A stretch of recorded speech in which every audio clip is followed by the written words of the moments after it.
to Our Narrow Road podcast, where I, Amanda Williams, your host, and Avery Williams, your co-host, are living out a countercultural life, and we're inviting you to join us. We're so glad you're here. Hello, I am back. Hello, welcome. It's been a hot minute. Stranger. Sorry, missed you guys. Been busy doing the, senior life thing. Yeah, this has been a really busy semester for you. You want to tell them what all you have up your sleeve here, trying to push through the finish line? So, wrestling season got over. That was chaos. Now we have freestyle season coming up, so I gotta figure out and find a training place, and so that was a whole thing. And then I've been hanging out with my siblings and actually having a social life. Yeah. Novel thing to have your senior year. Mm-hmm. Socialize, and so I've been in Des Moines or Ames or Story City the last couple of weekends and stuff, so I haven't had time to film. Then you're heading to Minnesota. And then I have spring training for camp, and it's just busy time, and then senior thesis and finals, and I just got an email from my criminal justice professor explaining what our final projects are supposed to look like, and oh my goodness. But yeah. Well, senior thesis, for those of you that don't know, a lot of people ask us, what? We don't do that until your senior year in college. And I didn't know that, but in Classical Conversations, we do it our senior year. And it gives the kids a chance to, I don't know, how long is your paper supposed to be?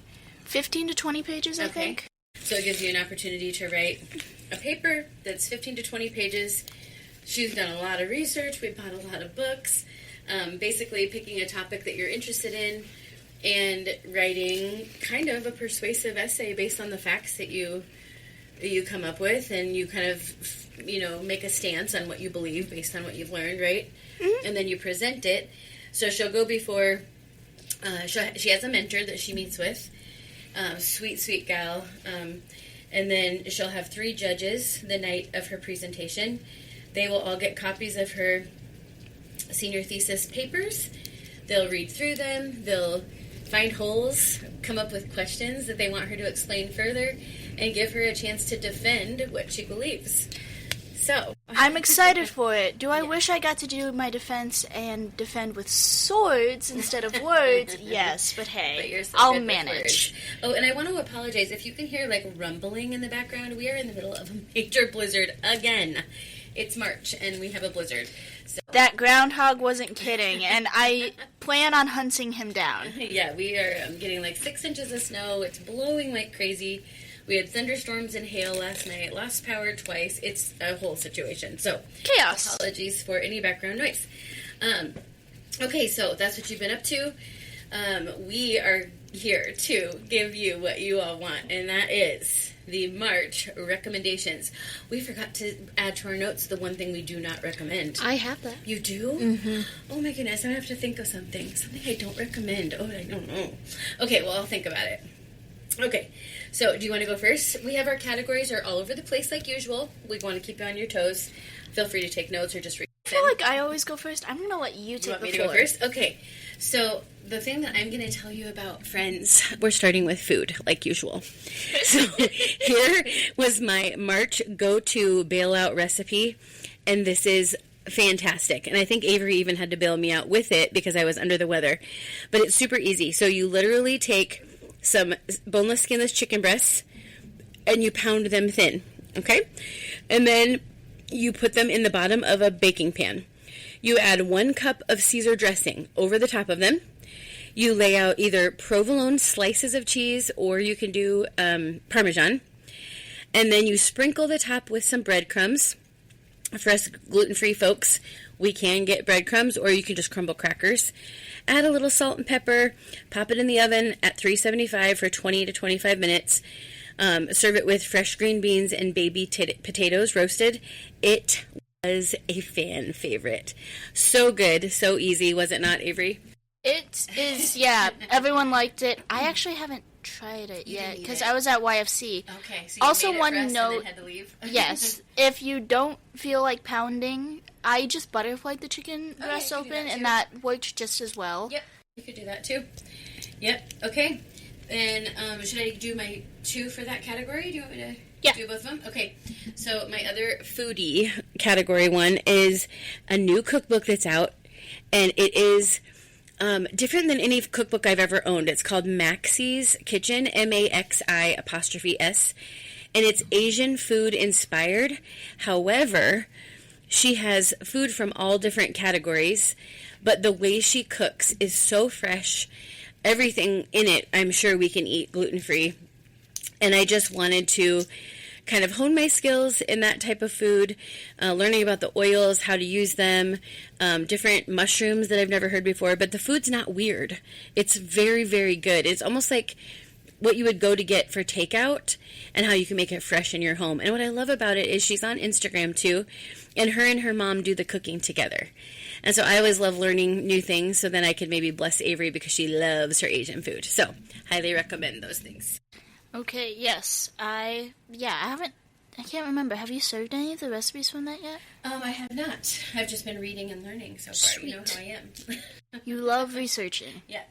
Alright, so although I was never in theater, I think I would be counted in the realm of theater kid. Well, you did take one 4-H class on theater. Do you remember? Vaguely. Yeah, it was at the library in Garner. You got to go learn and act it out with like puppets. Yes, I do recall this. And then you got to go on a tour of the theater in Forest City, but that's the extent of it. And there was Shakespeare camp. There you go, you're right. So you've had a couple, you've dipped your toes. But not to the extent of my friends.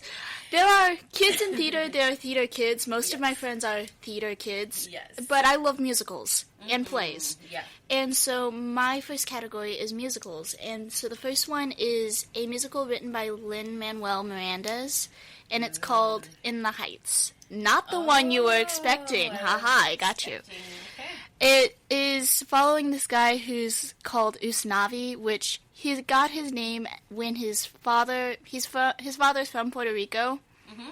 And when his father was coming in on the boats, he saw a boat that said U.S. Navy and thought, that's going to be my kid's name. Usnavi. Oh, that's cool. U.S. Navy. I like it. And so it's a really fun, great musical. And then my second one is one that you and I have actually attended in person. Six, the musical. Okay. Oh, that was so and good. It follows the 6 wives of Henry VIII. Mm-hmm. I am going to forewarn you, not one that you bring your little kids to. No. But it is put as if the 6 wives are competing to see who's the best wife. Yes. And then it's a pop show. Mm-hmm. It's modernized. So it's like how it would be now. So there are some inappropriate parts, but it's very true to... And it has a lot of, like... Greensleeves, which was supposedly written by Henry VIII, is referenced a lot, and it's just such a great play, and it's hilarious. It was really good, and I love history, and I thought, even despite the stuff that maybe I could have done without, I thought it was very well done. Mm-hmm. Very creative and very clever. And it is a very good, like, the soundtrack's hilarious, it's just good overall. Yeah, I love the music. And that is it for my 2 categories. Okay. You did 2 categories? I mean, okay. 2 things for one category. I'm like, oh no, I'm behind again. No, okay. My brain is just fine. Okay, so my next category is kind of like things you can find online. So somebody that I follow on Instagram, his name is Wise Guide. That's the name of his page. It's WYSE. Yes. Avery has met him in person. He was at the Home and Garden Show in Des Moines. Wise Guide is my mother's favorite human besides my father. Well, he's funny. First of all, he's so kind. He loves his family. He's in Iowa. Mm-hmm. He grew up on a farm in Iowa. His dad passed away when I think he was 15 of cancer. And it has clearly affected him in a very deep way, just with his lifestyle choices and things. But man... He is a lovely person, and so what he does is he has a cookbook, he does cooking, but what I really love is he does farm, garden, all the things, like he knows everything. I don't even know.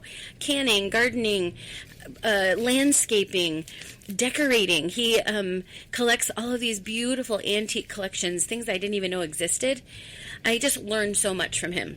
The coolest thing is, I think my zone up here is 5A, and I think he's 5B, so he's just south of us, unless I have those backwards. But either way, he's from Iowa, so when I follow his stuff, it's actually during the same general time period as what I need to be doing.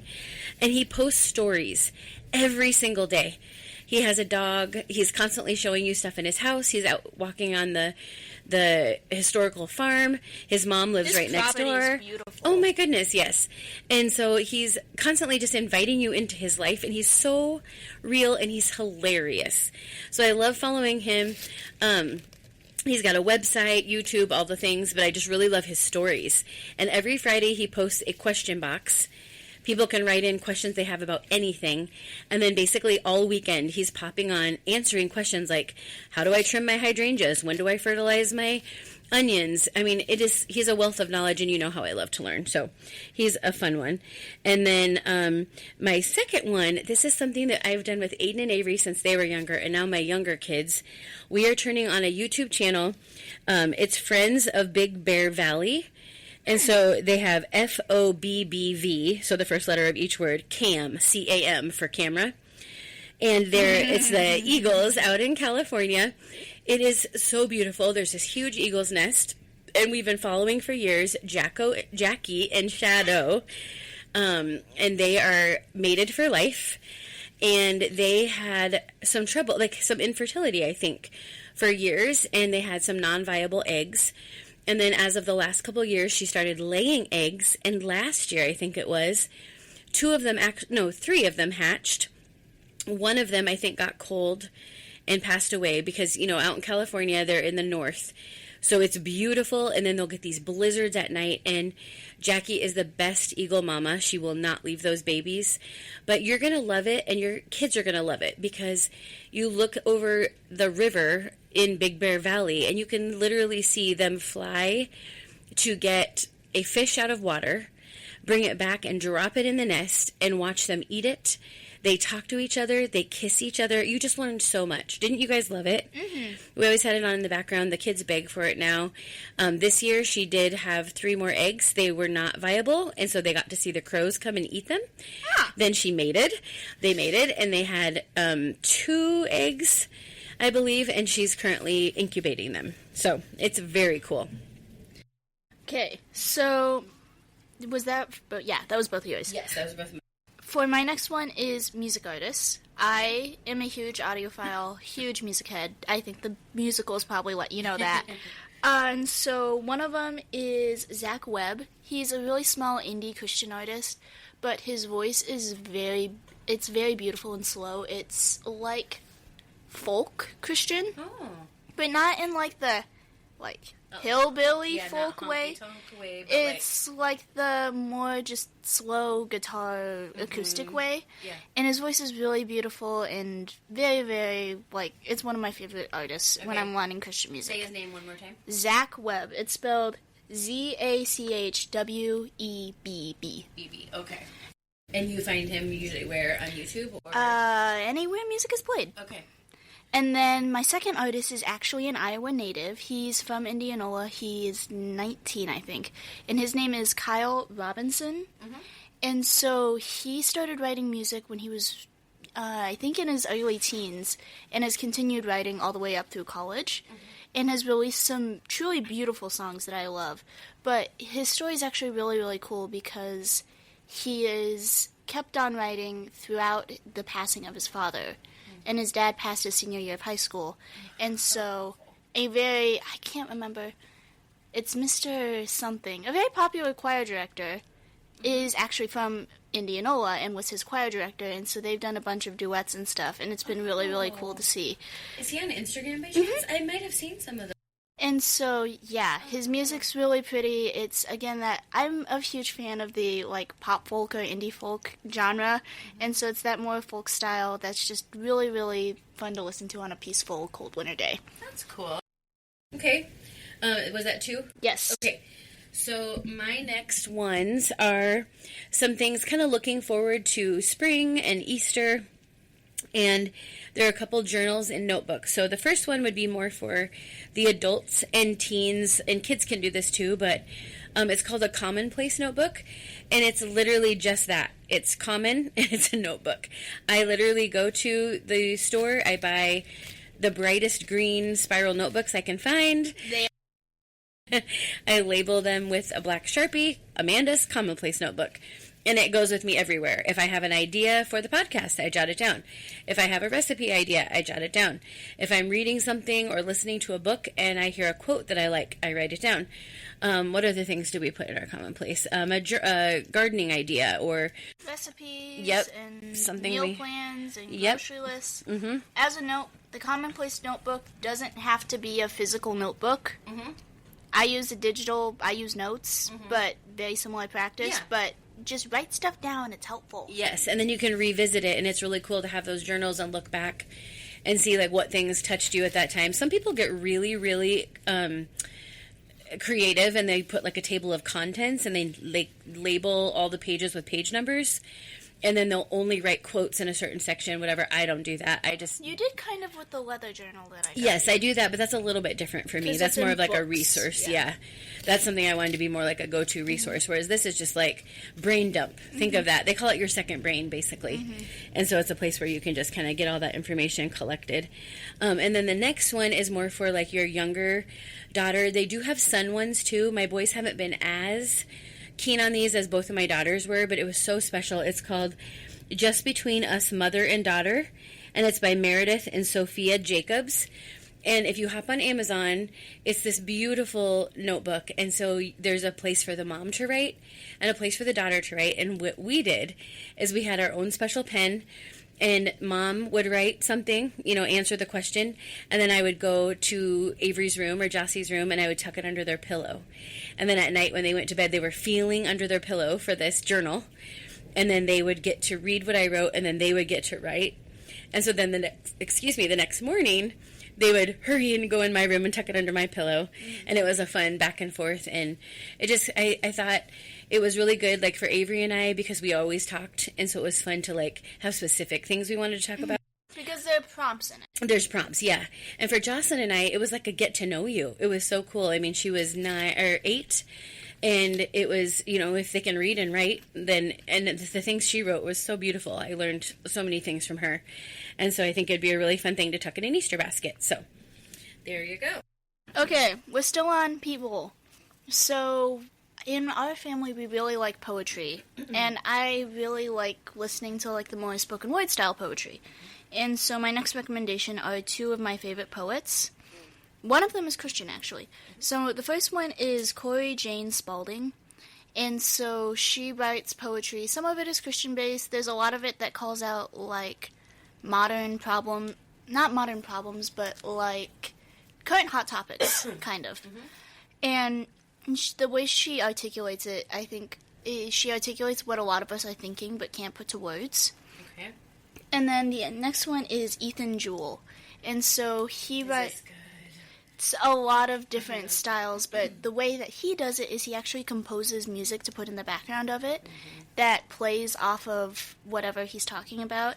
And his stuff is both, like, he has some darker, more depressing stuff of a typical poet.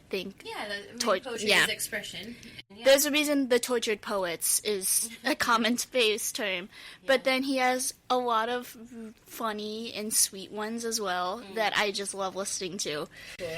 Yeah, I always forget about him until you resend something, and I'm like, oh, I like this guy, but I never follow him or... My favorite one by him is called I Never Wanted Kids, and I think it's frankly hilarious. It is. It's really, really good. Because it also makes me think so much of my brother. He'll always tease, I'm not having kids, they're too loud, they're too stressful. They're too blank, and then, oh, but look, the baby's so cute. And so those are 2 poets that I like. Awesome. Love it. Okay, I'm going to share with you a couple books. The first recommendation has 2 books, really, because there's a male version and a female version as of late. So Screw Tape Letters is one of my favorite books, and it is by C.S. Lewis, who, unfortunately, he did not know before he passed that we were besties, which I find very unfortunate, but we are best friends, and I love all of his works. And Screw Tape Letters is, I wish I could know the proper wording, but it's written kind of backwards. So it's the demon, and he's training his, what would you say? Nephew, demon, to keep the subject from the enemy, which would be God. And so, note, they're written in a series of back and forth letters. Yep. and then it's like written from first person point of view. I just figured those will be good clarifiers. Yes, very good clarifiers. So basically it's written backwards, and it's giving you insight into the ways that the devil wants to get at us and to destroy us. And it blows your mind because you're never even thinking of these things. But as you're reading these letters back and forth, you're like, oh my word, there's been a strategic plan to tear apart my marriage, or there's a strategic plan to get me angry at my kids or disrupt the peace in our home. Like, there's so many things. And the book is fantastic for both genders. Well, Tilly, what's her last name? I just lost it. I don't know. Hillsdale or something. Tilly, let me look it up really fast. I just had While it. she's looking that up, there's actually also a song written on a similar topic, which is called Devils in Disguise. And one of my favorite lyrics from that goes, "You think the devil has horns? Well, so did I. I was wrong. His hair is combed and he wears a suit and tie. He's nice, polite." Yes. Like, he makes you feel comfortable. Yeah. He doesn't come to you in the ways that you think. He's not the scary little, red outfit with the horns and spear. Like, he's going to come to you in ways that delight you and make you want more of him. And so then there's this gal named Tilly Dillahay. I think I'm saying that right. Tilly Dillahay. She wrote a woman's version of this, and it's called My Dear Hemlock. It is a very fast listen on Audible. You're going to want to take notes. You're probably going to end up bawling if you're a female, and you're going to be sick to your stomach. It is it hurts so good kind of thing. Highly recommend these. It's imperative that we are aware. If the devil is that intentional with our life, we should be that much more prepared. And so those are really, really good books that I've just been, they've been in my life, but then this newest one, and it's kind of resurfacing all the things, and I've just really enjoyed revisiting those. The second recommendation for books is a trilogy, and it's called The Restorationists.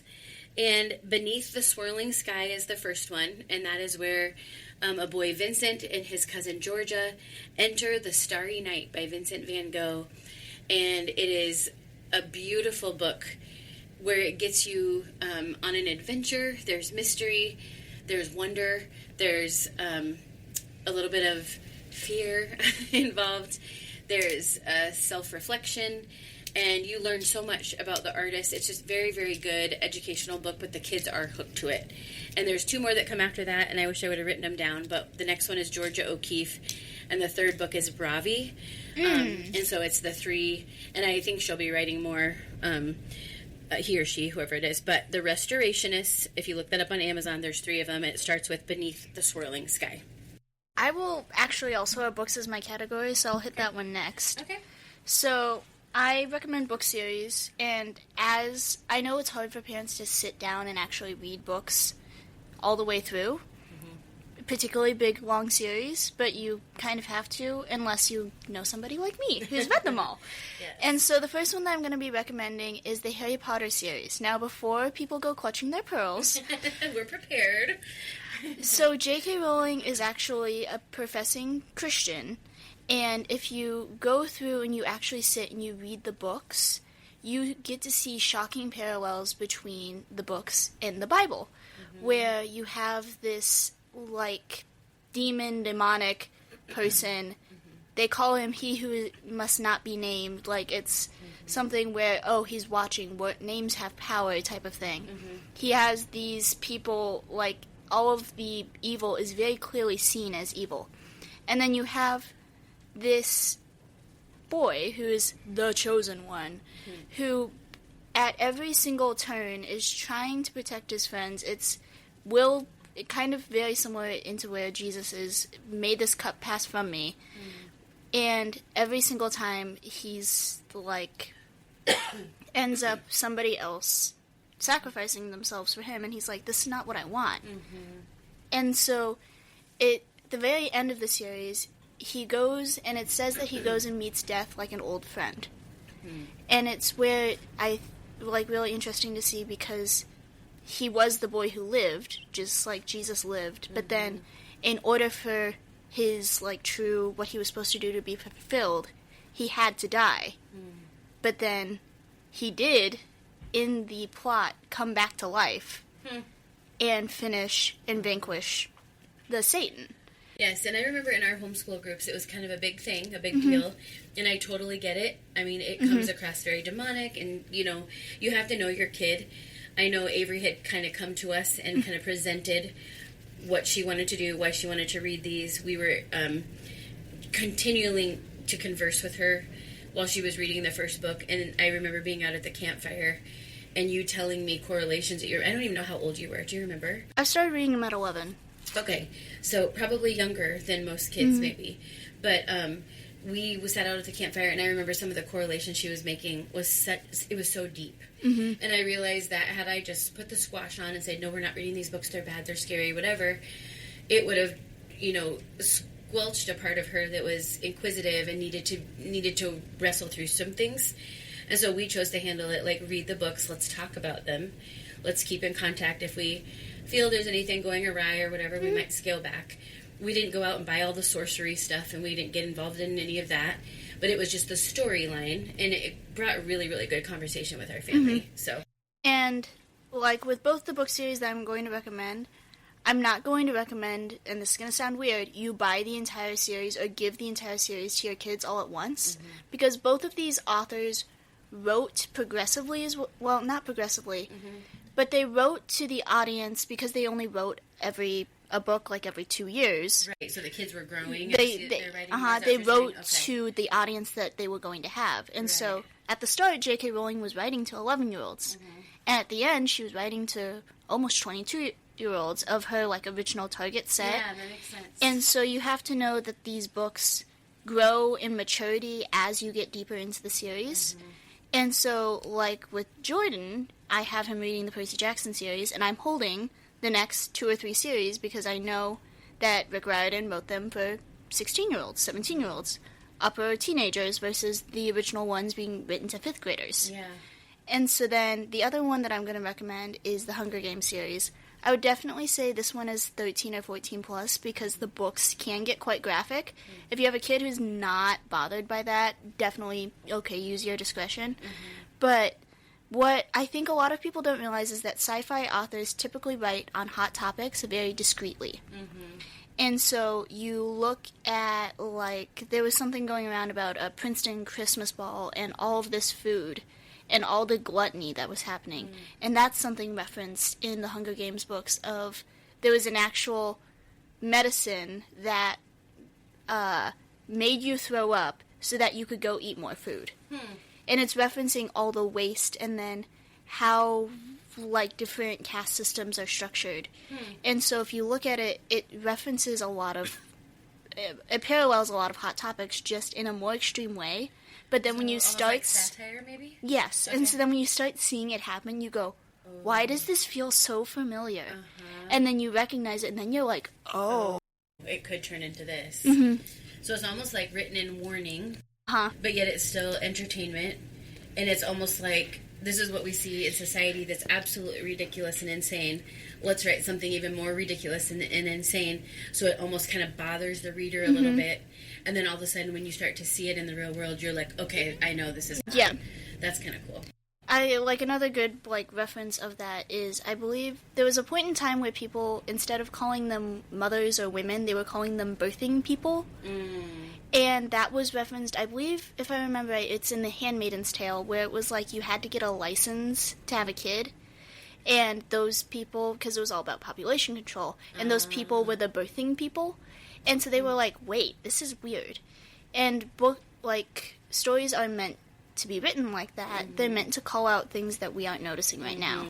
Yeah, it's kind of stirring our soul and making us think deeper, making us question. So I think, maybe it's important if you feel uneasy about some of these books, but your kids have been asking for them, I would just say, use your discretion, but just make sure you have great conversation. And I wouldn't say you would even necessarily have to read the books. You can get overviews, you can read Cliff's Notes, or now we have ChatGPT that can maybe summarize something for us. And for, the majority of them, if you're, truly worried about the general plot, all of them have movies. Okay. You could sit and watch the movie. Are they pretty similar to the books? Harry Potter movies are very similar to the books. Okay. The Hunger Game movies are very similar to the books. Okay. They take out some of the graphicness from the Hunger Games versus the books are a bit more graphic, and the substance use is diminished a lot more in the movies. Okay. But I think it's also important because it shows the lasting impact of trauma. Mm-hmm.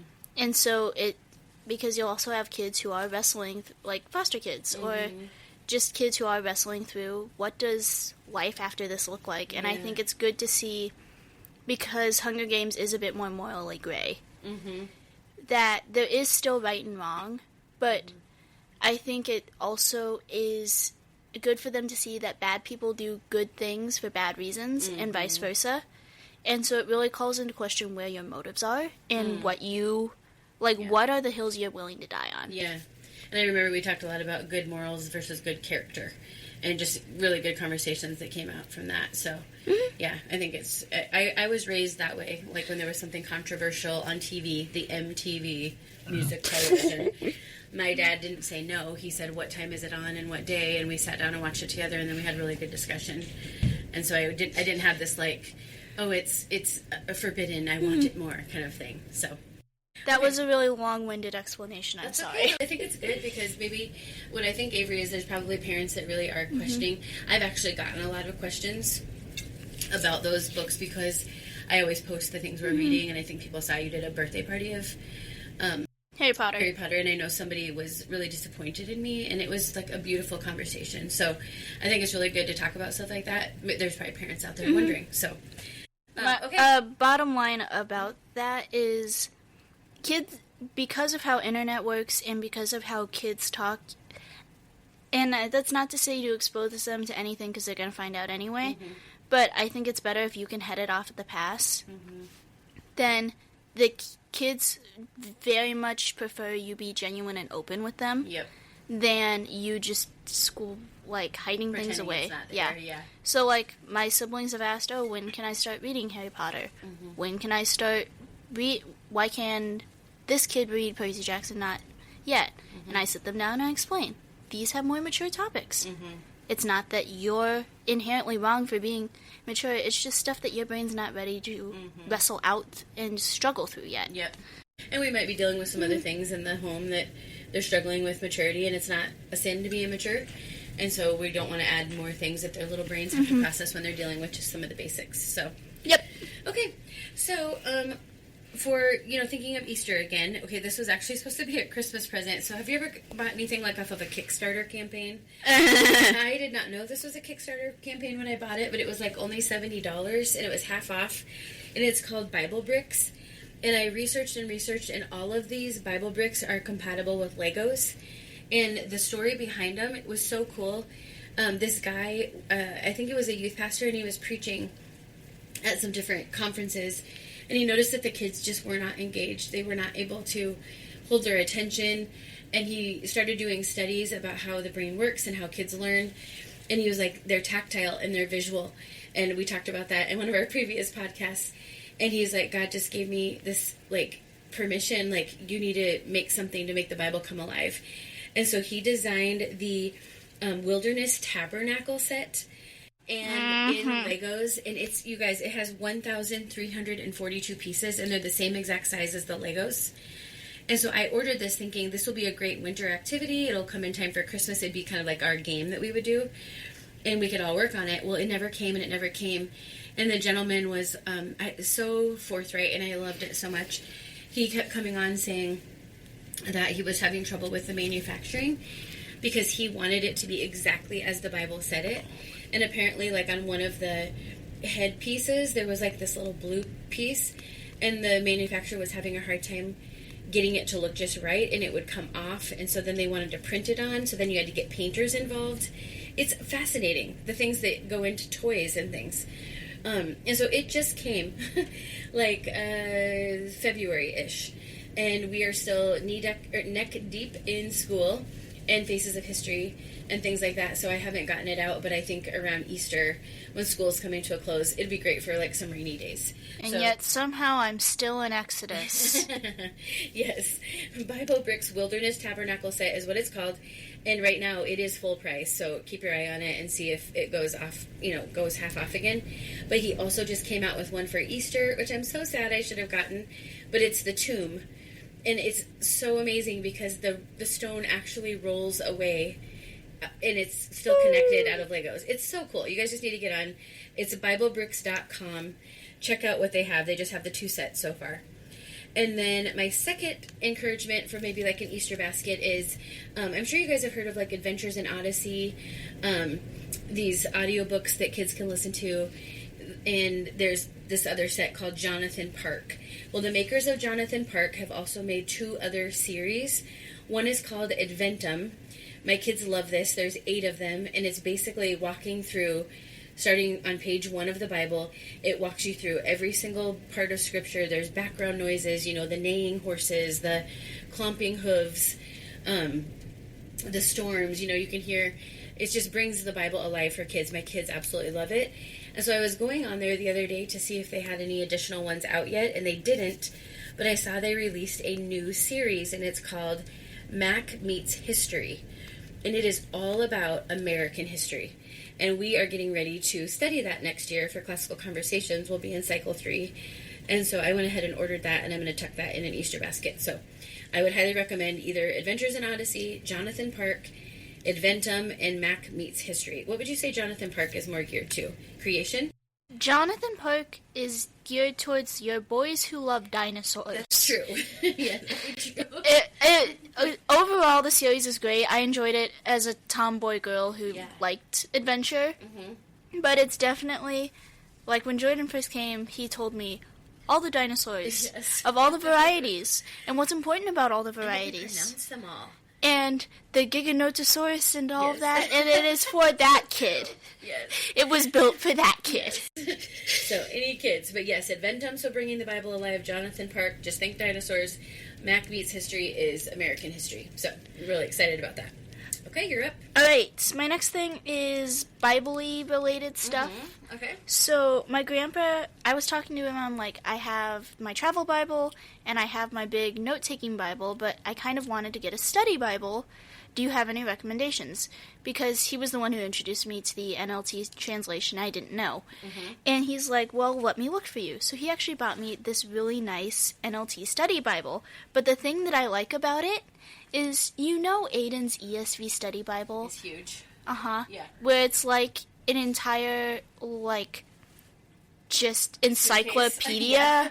It makes me think of, like, those big rollout sheets of, like, Jewish Torahs. Yes.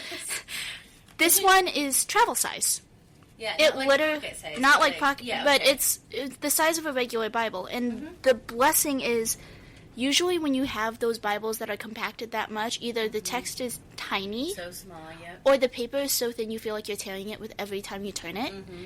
You don't have any of those problems. Cool. So I already linked it in our Amazon wish list. Okay. And it's the NLT Student Life Study Bible. Okay. I love it. Okay, and how do they find that? I will put it, hopefully, in the link in the description. Okay. If not, it will go up, I think, on our link tree once Dad gives me access to it. Okay. Oh, the password again. We gotta find that. Password. Okay. And then the next thing is books, any books by Sean McDowell. So Sean McDowell was an Impact speaker 3 years ago. Okay, tell them what Impact is in case they don't know. Impact is, I believe is it only Iowa? Yes, I believe so, and it's for evangelical free churches. Yes, but not just even. So Impact is a weekend-long youth conference that happens in January. It is started by the EFCA, but I believe any church is invited because Grandpa's Lutheran. Yeah, right now he's at a Lutheran church, yeah. But it's basically a teen conference for high schoolers, and so they have speakers. And so Sean McDowell was one of the speakers. And so he also wrote many books, but the 2 that I personally have that I'm recommending is, one of them is called Is God Just a Human Invention? And it goes through 20 criticisms to God's existence and disproves them one by one. Nice. And then the other one is Chasing Love, which is the book that he wrote primarily for teens about relationships, sex, and dating and all that stuff. And so it's a really good read, particularly for like guidelines and what God says about this and that and what you feel comfortable with. And so I've loved both those books. I've read them over many times. Did you get these on Amazon? Yes. Okay. I believe so. And it was Sean McDowell? Yes. Okay. No. Over to you, Alice. Oh, brother, here we go with the names again. Okay. You gotta come up with one for me. Okay. All right, my thing. Okay, you guys, this is so cool. If you're a guy, I'm sorry. But this has to do with the womanly cycles.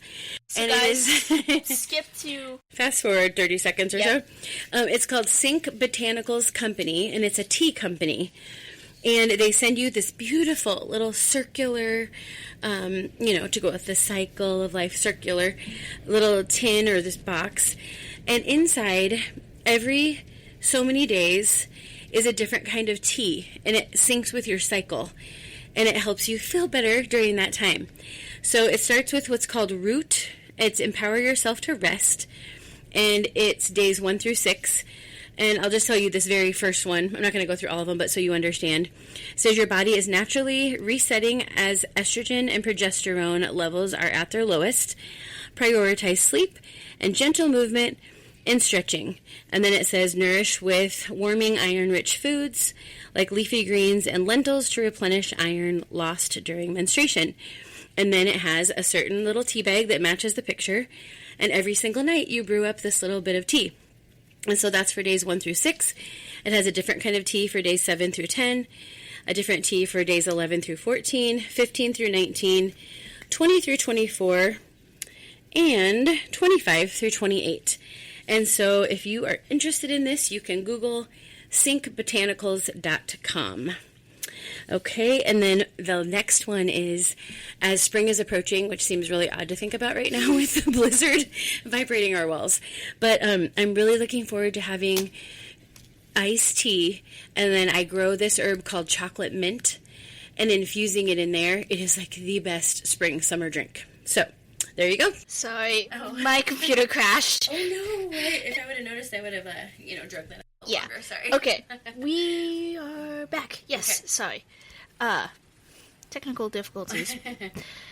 Okay, so my next thing is for the students in your life. So, as I mentioned last recommendation, I do not like Canvas. Oh, yes. You're her college app. Yes. And so this app that I found combines multiple different, like, if you have a student who is in high school and college and doing concurrent classes, so their high school might use Google Classroom, their college might use Canvas, they might have something related to their job on Blackboard or something.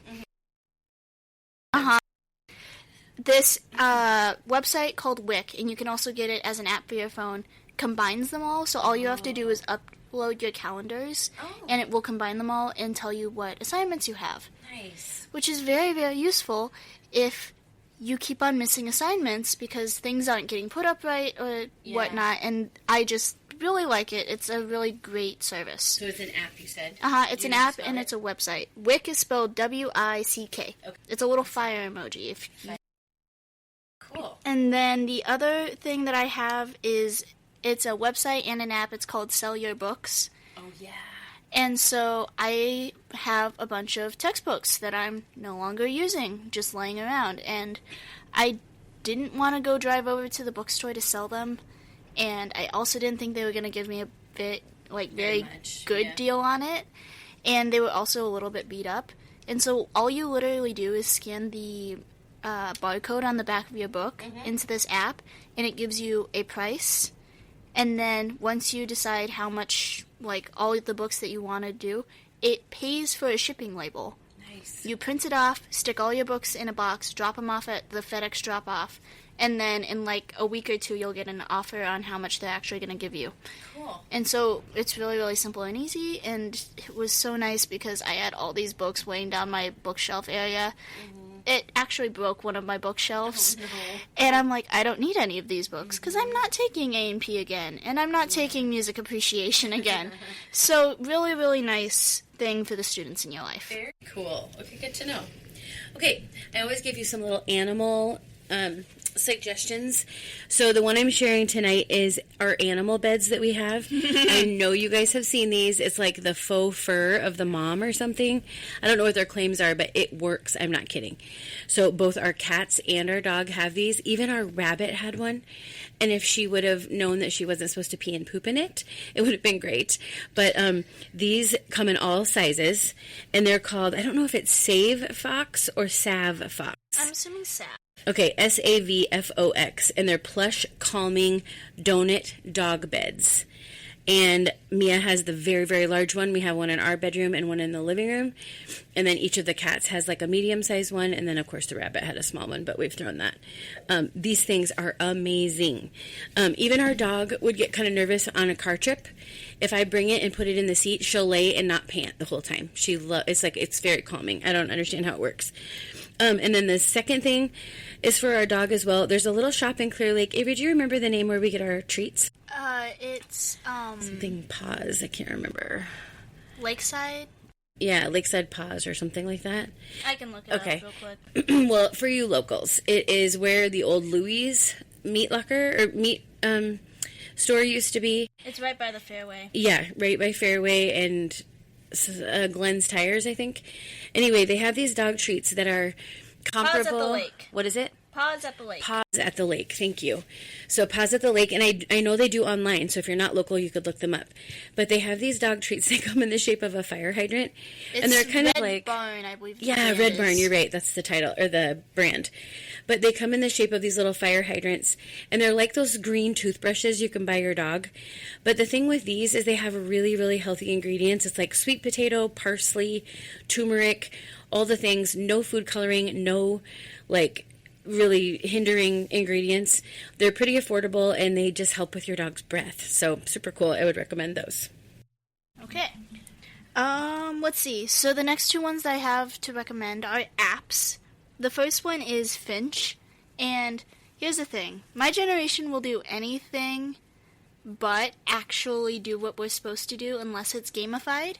So, Finch is this app where you're taking care of this little bird. It's a finch. Oh, I remember this. And you do different tasks, and your tasks give the bird energy. And it's like Duolingo, where it tells you if you've missed a day. But the bird's gonna die if you don't do your tasks? No, it's just gonna be really sad. Oh, okay. But here's the thing. For my brain, some tasks are harder to do unless I know I have to do them. So things like, okay, make sure I wash my face before going to bed. Oh, if I know I'm taking care of my little bird, my brain's more inclined to do it. And I know it's stupid. Does the bird tweet at you if you forgot or something? No. Okay. Well, you can if you have that notification turned on. Okay. But when you do it, it jumps up and down and you get confetti. So, I know it's immature, but hey.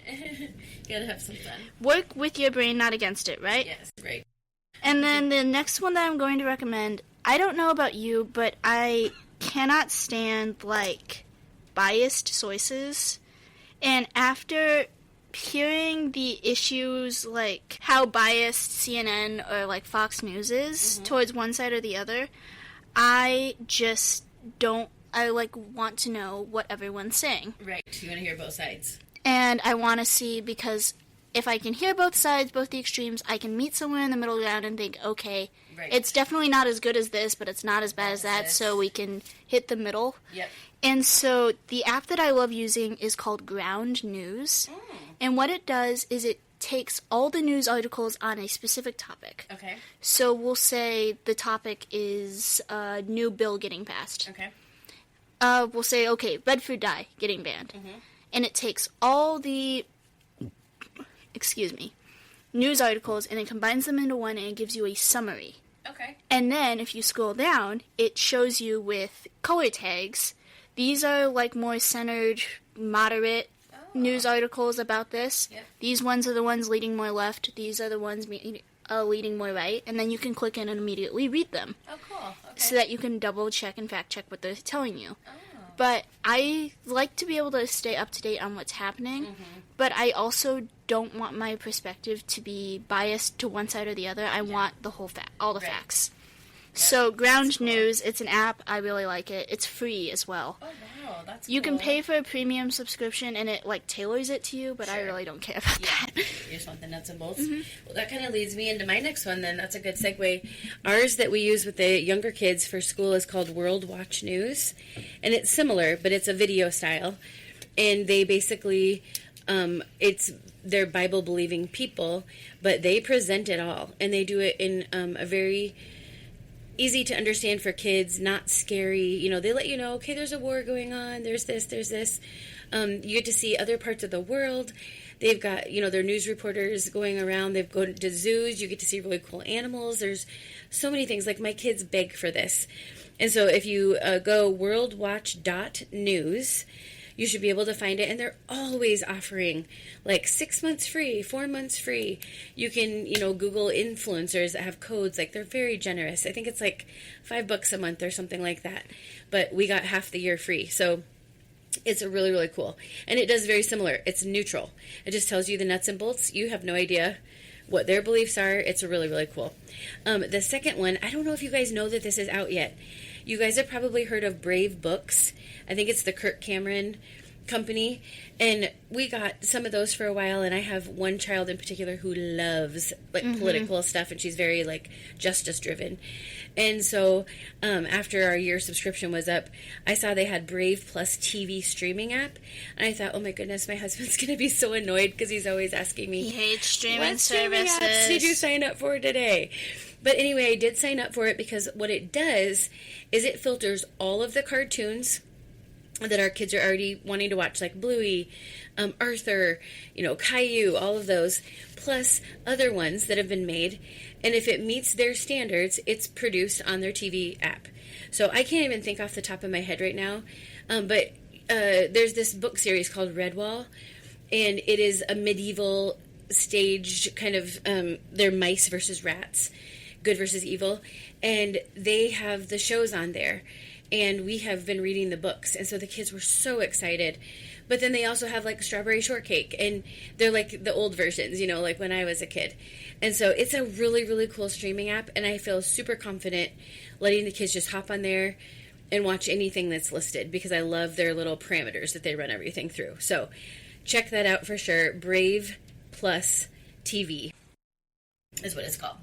Okay, so my next two ones are tech related. Okay. My first one is my Coros watch. So I got this, 3 Christmases ago. So I got it the winter of my sophomore year.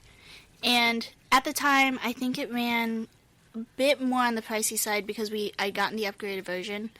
But there are several models of it. My personal one is the EP.12. And the thing, everyone's like, get a Garmin, get an Apple Watch. I don't like the Apple Watch because I don't want constant connection to the internet. I just don't want to have that. And also, I found Apple Watches to be really bulky, and particularly since I have really small wrists, I just didn't like how it felt. Okay. And then with the Garmin is similar things. I don't want that much tech into a watch. I want, like, the GPS tracking, being able to track my runs, my lifts, that type of stuff. But I don't want an entire phone on my wrist. Yeah. And so what's yours called again? Coros. So it's spelled Coros. Coros, okay. And they have several different levels. So I have the Apex, which has a few more features. I think one of them is just better GPS tracking and, like, music control and stuff. So, like, I can plug my headphones in to this via Bluetooth and listen to it on a run without needing to bring my phone with me. Awesome. But then they also have stuff like the pace models, and then even they have higher end models and lower end models, and they have a bunch of variety of different stuff. But it's very, like, nuts and bolts if you're like, okay, I just want the bare bones of a good watch. I like the Coros. If you're a Garmin person, you're a Garmin person, and you know what? That's fine. I'm just a Coros person, and I like them better. Yeah, I didn't even know about them until you taught me, so maybe that's good that you're sharing on the podcast, because it might be something that other parents would be interested in and didn't know existed, so that's cool. But yeah, so definitely like it. It has, I want to say it's a 24-day battery life. Oh, I remember that. Because that's one thing that I really didn't like about my Apple Watch is I had to plug it in every night. And then I would forget to put it on in the morning. With this, particularly if I have a rubber watch band on, I put it on. It stays on my wrist for like 14 days. It takes like an hour or two to charge to 100%. The only time that I ever don't have it on is during wrestling season, and that's just because I don't want to take it to a tournament and have somebody take it. Yeah, that's good. And so I just really enjoy them. Awesome. So yeah, over to you, Alice. Okay, I just realized I messed up my categories, so you guys will just have to bear with me. What was supposed to go with the World Watch News was Read Aloud Revival. Shout out. Yeah, if you guys don't know, Avery's also met Sarah McKenzie. I've introduced her to all the celebrities in the homeschool world. Anyway, Sarah McKenzie was a homeschool mom who started this blog, I think is how she started it.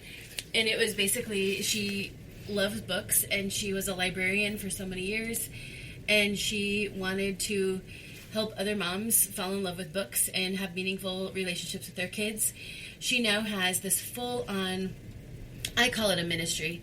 Yes, there is a subscription fee if you want the premium, but she has so much for free. If you just hop onto readaloudrevival.com, you can find book lists for every age, every gender, every interest, every holiday. I mean, it is wonderful. They go through books. They are big into the illustrations, beautiful literature, no twaddle. Then she has a podcast, of course, which you just learn so much from. She had 6 children that she homeschooled. 3 of them are graduated, and she has 3 at home still. They have family book club guides. So, for instance, we're reading The Restorationist right now, the Starry Night one. They have a family book club guide, which helps you have events together. So, like, you read the book together, you experience something together. Maybe you eat a certain food that's in the book, or you go to an art museum together. They have all the ideas laid out for you. They've got copywork pages. They've got art that goes with it. Then they have the actual author scheduled to come on and talk to the kids, and you get to submit questions ahead of time. So you go to the website, she tells you what date the author's coming on, you submit your questions from your kids, and she reads them to the author on live Zoom, and the author talks directly to your child and answers the question. And that was so really special. fun when I was younger. Yeah, didn't you have Rick Riordan as one? Or no, not Rick Riordan. Who was it?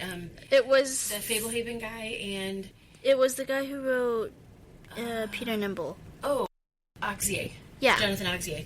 And then you also had Mary Pope Osborne from the Magic Tree House. Yes. Like, there's so many, you guys. Andrew Clements. Yes. You fell in love with him. So you're reading live authors. Then she has on WOW workshops where it's reading and writing, and they teach you how to write books. What does it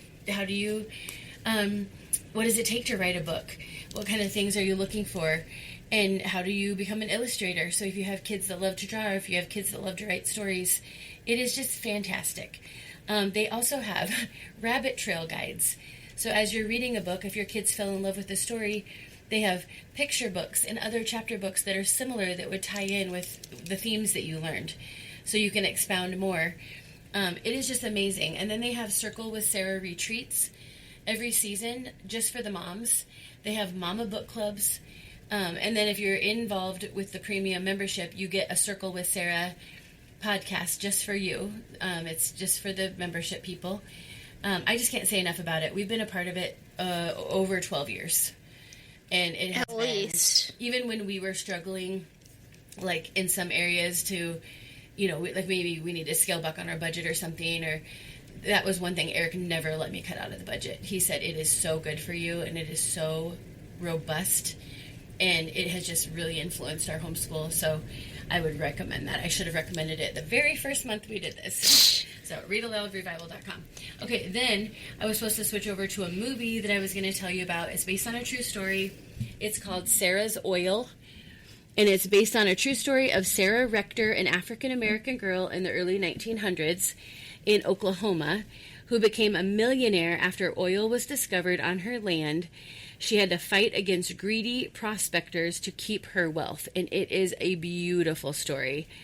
Like I said, based on a true story, but it's very faith-driven and very encouraging, and our kids loved it. So, there you go. Okay, let's see. My next category group Are you on your last one? Second to last. Oh, I got ahead of you then. We're not good at this. Well, I'm on my second to last. You'll do your last one. I'll do my last one.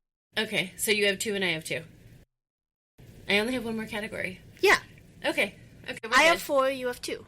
Okay, perfect. I will say my 2, Oh, yes, and then you're you going will last. say your 2, and then Please I will bear say with my 2. My next one is experiences. Ooh. So, last weekend, well, not the weekend that we're currently in, but the weekend before, I took my little sister to a play in Des Moines, and it's done by this homeschool group called Performing the Classics.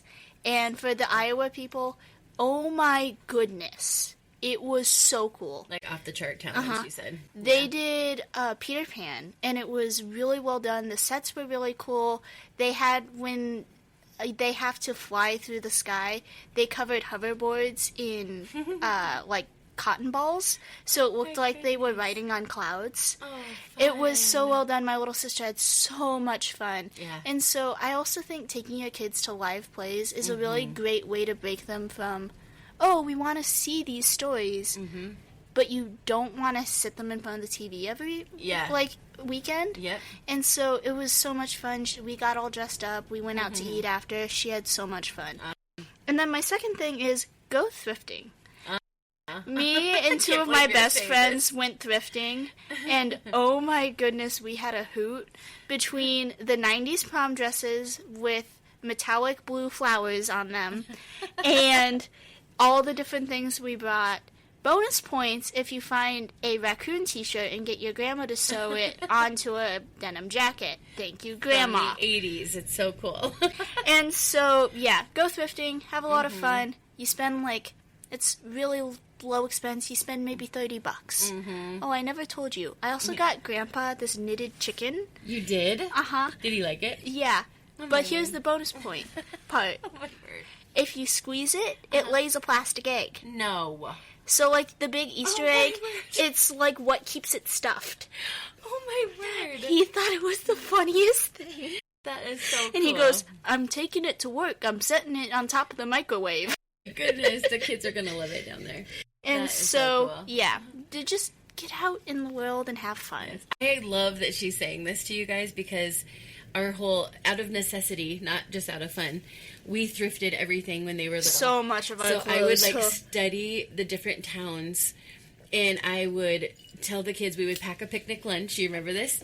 We would go to a random town. They'd maybe have 2 or 3 thrift shops. The kids were so well behaved. I'd sit them in front of the toy section. They'd quietly play with the toys because technically you're not supposed to play with the toys, we found out.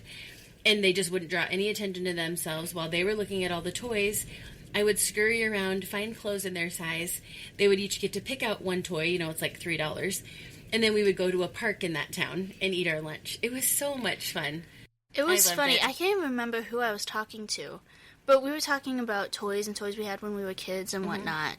And I go, oh yeah, most of the toys that Ada and I had were thrifted. And I go, and then it was like Christmas when your grandparents or your parents saw one toy that you would like in those big, like, combo bags. Oh, like when they used to yes. put together these massive, like, 5-gallon bags Yeah, of they just take an toys. old, Fill it full of toys, and then they would bring it home, and you got to go through all of it, and it was like Christmas. Yes, all the random junk. It was so fun. Okay, my very last categories is about the garden, friends, because I get to have a garden this year. I'm so excited. Dad's doing it!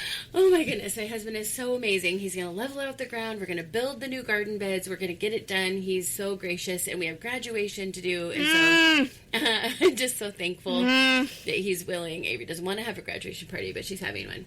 Anyway, so the one thing I want to introduce you guys to that I highly recommend is the no-dig garden method. If you are still tilling your garden, you are so outdated.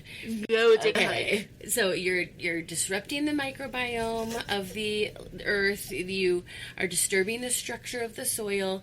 And if you want to know more about this, you can see Monty Don on YouTube. But the no-dig garden method, so simple, you guys. You can literally get an Amazon box, break it down, and stretch it out wide, plop it down in your yard, put a hump of dirt or compost, and stick your plant in. It will grow. There's no weeding because the cardboard is decomposing under the soil, and it's covering up all of the leaves on your weeds, and it's killing them. But it's using their roots, which actually have nutrients and heal the soil. And all of a sudden, the earthworms flock to it, and the good bugs. and they deposit so much nutrients in your soil. I have been doing this for years, and I'm so excited to get back to it. So we are saving all of the Amazon boxes right now to cover the bottom of our garden beds. So the no-dig garden method, there's even a picture book about it. If you would like to get it for your kids or to read it in a more understandable way, it's just called the no-dig garden method.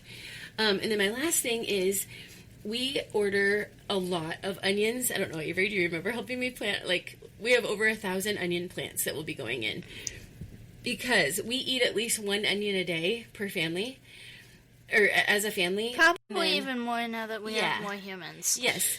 Everybody loves onions. We cook with onions, but we eat at least 1 a day.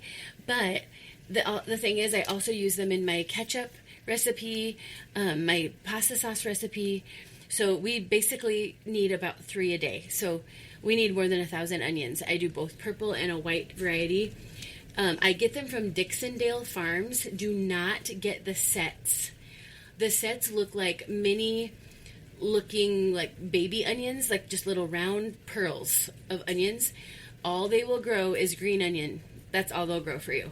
What you need to get is the starts. The starts actually look like little mini green onions, and you literally plant each little stem in the ground, and you have got your beautiful onions robust and growing before you know it. So, okay, that is my final one. How about you? My final one is movies. Okay. I like movies a lot. And so the 2 that I'm going to recommend this round is, one of them is called Purple Heart. It's on Netflix. Okay. And so it follows this girl who's in like a dive bar band. Okay. And she has diabetes. And so she can't afford her insulin. And so she's right next to an army base. So in her head, she figures, I'll marry an army guy and get army insurance. Oh, I think I might have seen this. You watched it with me. Okay, yeah. And so she finds a guy. The guy needs to pay off his debt, and married spouses get more money. I remember and this. So they get married legally, and then he goes off to Iraq. Yeah, he gets deployed, right? He gets, like, they start falling in love, then he gets blown up. Like he dies? lives. Oh, okay, I'm like, what? But he's like, he has a huge leg injury and stuff, and so they have to move in together. And they have to keep up this facade that they're married, and that they are, like, each other's love of their lives. Yes. But then they actually start falling in love. I remember this. And so, really great movie. I won't spoil the ending. Okay. But the next one that I'm going to recommend is, it's actually an international movie that has English, what's called dubbing, where it was animated and now an English speaker has spoken the lines for it. Okay. And it's called Flavors of Youth. I had you watch it with me. I'm pretty sure you fell asleep.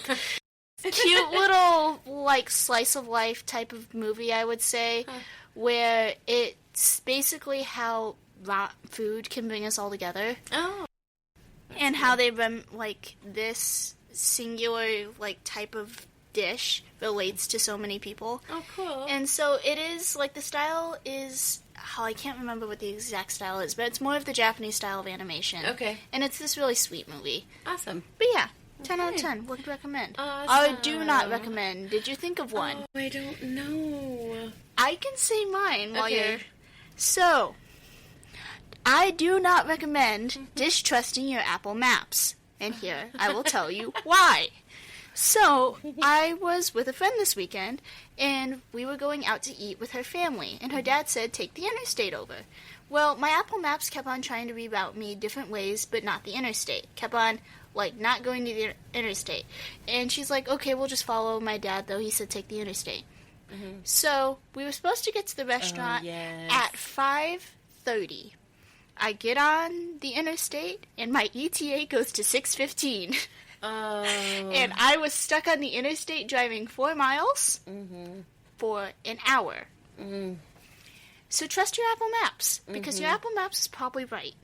I would say. And so, Avery's second experience in stop-and-go traffic, I did not like driving in stop-and-go traffic, and city drivers scare me because nobody uses turn signals. Yeah. Okay, I thought of something. Okay, I highly do not recommend having your children put their mobile basketball hoop.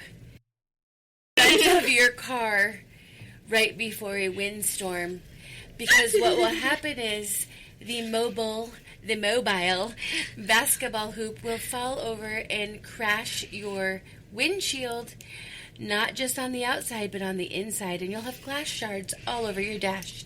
And then you'll have the joy of driving it like that on the interstate to get to the repair shop, who will charge you close to $1,000 to fix it. Who actually drove? Yes, but I had to go all the way up to Kinset first and back, and then Avery drove it over to the repair shop for me. So, highly do not recommend mobile basketball hoops. So, there you go. But that was our March recommendations. And that was a lot, and it was fun, and I think it was because we haven't gotten to have this time together, we kind of expounded. So, hopefully you can watch this in or listen to it in 2 or 3 settings when you're doing laundry or something fun. So thanks so much for hanging out with us tonight, guys. We love that you're here. Hope you like the recommendations, and you'll have to tell us yours in the comments. Bye.